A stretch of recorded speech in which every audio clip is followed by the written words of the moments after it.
Добрый день! Добро пожаловать на серию лекций от ведущих резидентов ГАО «Технопарк Якутия». Меня зовут Егорова Екатерина, и я ведущий эксперт отдела по работе с резидентами. И сегодня у нас в гостях Попов Евгений, руководитель компании «Ксенос», которая занимается разработкой изобретений по переработке пластика с помощью насекомых. Привет, Женя. Добрый день, Екатерина.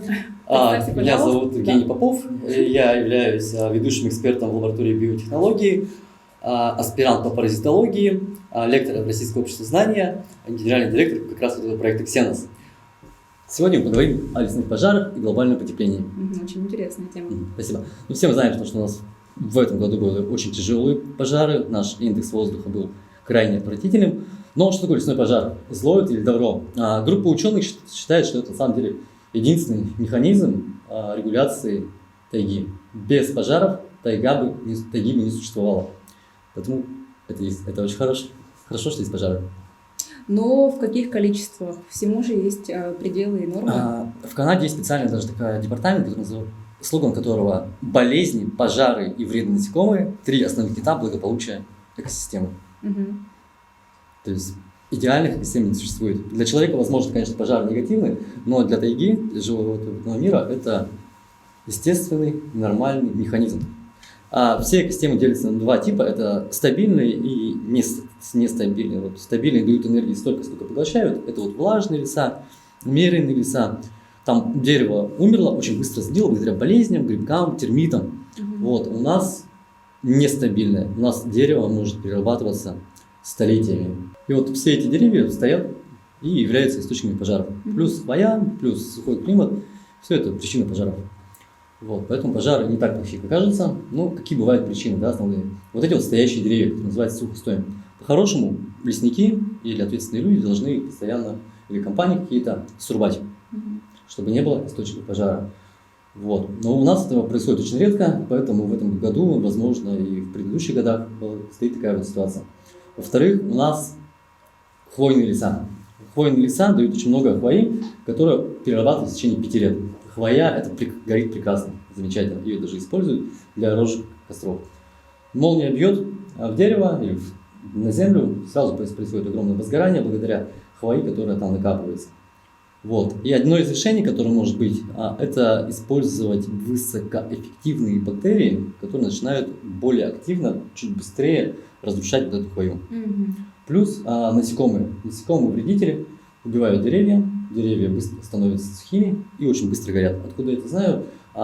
Моя специальность по паразитологии – это исследование клещей содовых в контексте глобального потепления климата. То есть климат у нас действительно меняется, а пожары тоже могут быть следствием глобального потепления климата.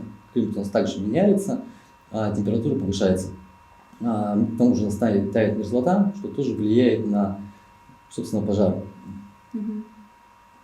А что за бактерии ты про них упомянул? Некоторые штаммы бактерий способны быстро разлагать хвою. Там, я не помню, как называется, каждого штамма там свои собственные кодовые названия. И если ходить по лесу и распылять данные микроорганизмы, процесс переработки хвои будет значительно быстрее. А как эти бактерии влияют на окружающую среду? Они никак не влияют.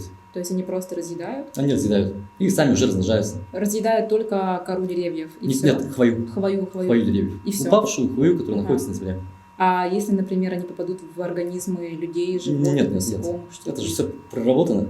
Там нет питательной среды, и данные бактерии, конечно же, погибнут. Понятно. Но там, конечно, сложность. У нас есть свои бактерии, которые могут конкурировать с этими японскими бактериями и будут просто это японские бактерии? Да, это японская технология. Также, например, у нас летает летом такое существо, как большой еловый усач, в простонародье называют волосогрызка. Это огромный жук с усами. Мало кто знает, его личинка живет в дереве, делает ходы, и более того, оно переносит некоторых гельминтов, то есть червей, нематод, которые микроскопически начинают ползать по дереву, разрушая его очень быстро. Поэтому нужно регулировать численность этих вредных насекомых. Помимо этого знаменит наш сибирский куколопряд, или шелкопряд, как его еще называют. Его гусеницы огромные съедают хвою, дерево погибает из-за недостатка питания. В этом году, по-моему, и предыдущие годы у нас было как раз-таки нашествие этих шелкопрядов. Да. Ты про них говоришь? Да, я про них говорю. Шелкопряды размножаются циклично, то есть по-моему, каждый 21 год их популяция резко возрастает, Мгм. и они начинают пожирать все вокруг себя. Потом они исчезают, Мгм. но они все равно есть, но их значительно меньше. Мгм. И вот в советское время разводили специальных насекомых, которые специализируются на поедании гусениц Мгм. шелкопряда. Мгм. Это называется наездники и мухи-тахины. Вот. Наездник самка откладывает в личинку яйца Мгм. и ее пожирают изнутри. Это был очень эффективный метод борьбы с сибирским шелкопрядом. То есть, получается, мы решаем проблему пожаров насекомых. Биотехнологическими методами. С Мгм. помощью бактерий, с Мгм. помощью уборки, санитарной обработки леса Мгм. и с помощью насекомых. Ну вот, получается, те же самые шелкопряды. Мы решаем проблему с пожарами с помощью шелкопрядов, происходит их переизбыток, нашествие, и мы решаем эту проблему еще одними другими насекомыми. Да, но эти насекомые, они специализируются только на шелкопрядах, Ага. и для человека не опасны. Оса-наездник, которая кушает только шелкопряда, Мгм. это замечательно. Можно разводить хищных жуков, например, жужелиц, Мгм. которые просто-напросто механически пожирают Мгм. личных шелкопрядов. То есть, вот учитывая всю ситуацию, которая у нас сложилась в Якутии, это большие-большие пожары ужасные, нашествие шелкопрядов, вот какое решение возможно для будущих периодов? Ну, надо...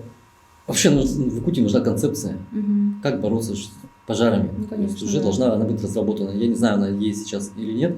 Не нужны не только вот эти вот механические методы, где используют минерализированную полосу, Мгм. то есть полоса, которая препятствует распространению низовых пожаров. Мгм. Вот. Нужно и биотехнологически подходить. Изучать мерзлоту, мониторить, насколько она тает, изучать глобальное потепление климатов, и только Мгм. тогда мы можем прогнозировать пожар. Мгм. А вот как раз-таки тема о глобальном потеплении, насколько она все-таки сейчас Да, актуальна? это очень интересный вопрос. Дело в том, что есть люди, которые не верят в глобальное Мгм. потепление климата, считают, что это миф. Мгм. На самом деле глобальное потепление климата – это реальный факт. На протяжении последних 60 лет у нас очень сильно повысилась температура. Мгм. Вот. Помимо этого, также происходит увеличение уровня влажности. Мгм. Мы не замечаем этого, но там идет перераспределение влажности. Например, у нас очень сухое лето, Мгм. но за 2 дня может выпасть месячная норма осадков, Мгм. а потом 2 месяца у нас не будет. То есть фактически осадков стало больше, Мгм. а засухи стало тоже больше. Мгм. Вот такое происходит по всему миру. И очень плохие прогнозы, потому что мы сейчас никак не можем остановить, мы можем Да. чуть-чуть замедлить вот этот процесс глобального потепления. И некоторые люди думают, что это хорошо. Вот если у нас в Якутии будут расти бананы, Мгм. это неправда. Чтобы у нас в Якутии рос банан, нужна плодородная, хорошая почва. Мгм. На формирование 1 сантиметра почвы уйдут тысячелетия. А у нас вечная мерзлота. У нас вечная мерзлота растает, Мгм. мы не знаем, что в этой вечной мерзлоте, дома начнут падать или коситься. У нас уже в Черопчинском улусе появляются так называемые булгуин-тахи или бугры-спучения. Это холмы с линзой, которые деформируют дома и взлетно-посадочные полосы. Мгм. То есть надо понимать, что мир меняется, и мы должны готовиться к этим изменениям. Мгм. При глобальном потеплении климата, которое продолжается примерно через 50 лет, возможно, на Земле исчезнет такое ценное растение, как кофе. Кофе? Кофе. При высоких температурах кофе не растет, погибает. О, нет. То есть все вот эти вот естественные плантации просто-напросто завянут. Мгм. Только не кофе, пожалуйста. Это будет действительно ужасно. Мгм. Вот. Многие виды животных вымрут. Помимо этого происходит массовое изменение ареалов или миграция видов. Если, например, 10 лет назад в Якутии, в Якутске можно было найти одного клеща и говорить, это редкость, что себе клещ. Мгм. Вот. То сейчас у нас у нас появились тысячи популяций клещей. Да, ты С что? каждым разом они идут на север. Чем опасен клещ? Для людей он опасен прежде всего 2 болезнями. Это клещевой энцефалит, поражение мозга, Мгм. и болезнь Лайма, бактериальная инфекция, Мгм. которую, если не лечить, может привести к летальному исходу. Мгм. Вот, болезни достаточно сложные, тяжелые. Вот. Помимо этого, заболеваемость клещей у наших клещей низкая, менее 1%, 10%, Мгм. но они переносят также пироплазмозы и бабезиозы. Это заболевания, которые опасны для домашних животных. Мгм. Собачий, лошадиный, коровий. И если такое животное не лечить, то, конечно, оно погибнет. А вот эти вот болезни, К тому же у которые нас... эти болезни, которые они заражают животных, людей, они Нет. лечатся как-то Это сложно? Насколько я знаю, энцефалит практически не лечится, он приводит человека к инвалидизации. Болезнь Лайма лечится антибиотиками, но трудно определить, она идет как простуда, обычные симптомы. Бабезиоз очень плохо лечится, и если животное не успеть на раннем этапе вылечить, животное погибнет. А у нас на севере это олени, табуны, коровы, которые попадают в красную зону. Хорошо, что вот эти бабезиозы и пироплазмозы человеку не передаются. Поэтому большой вот этот клещ будет наносить большой экономический урон. Женя, вот насколько знаю, вот в этом году после пожаров, по-моему, ты с какой-то группой выезжал, да, в сгоревшие леса на исследование, изучение вообще исчезновения краснокнижных растений. Или ты сам, по-моему, выезжал? Нет, не совсем так. Мы выезжали для моей диссертации по клещам. Мы смотрели, как действительно пожар тоже влияет. Найдем ли мы клеща, там, начнут ли они убегать от пожаров, как сменится популяция. Мы там ничего не нашли, просто заметили. Пожары также опасны тем, что они могут уничтожить узкореальные виды, эндемичные виды, которые обитают только на узкой территории. То есть в лесу обитал какой-то подвид, например, бабочки, у нас множество неопределенных подвидов, прошел пожар и подвид уничтожил. То есть для биоразнообразия все-таки пожары будут играть отрицательную роль. Ты сейчас говоришь, что какой-то подвид бабочек уже уничтожен? Или я говорю, вполне возможно, что такое могло быть. Просто у нас насекомыми мало кто занимается, специалистов мало. У нас часто находят новые виды, потому что Якутия в этом плане как большое черное пятно на карте. Вот. И даже ученые из Перми приезжают сюда и открывают новые. В прошлом году открыли 2 вида бабочек. Круто. Вот. Возвращаясь к глобальному потеплению, вот это вот идет миграция видов, помимо клещей, придут болезни, которые для нас не характерны, появляются новые паразиты, у нас в реках будут самые новые какие-то черви, гельминты, которых раньше не было, придут новые хищники и сорные растения, так называемые черные инвазивные виды. Сейчас к нам приближается очень страшное растение под названием борщевик Сосновского.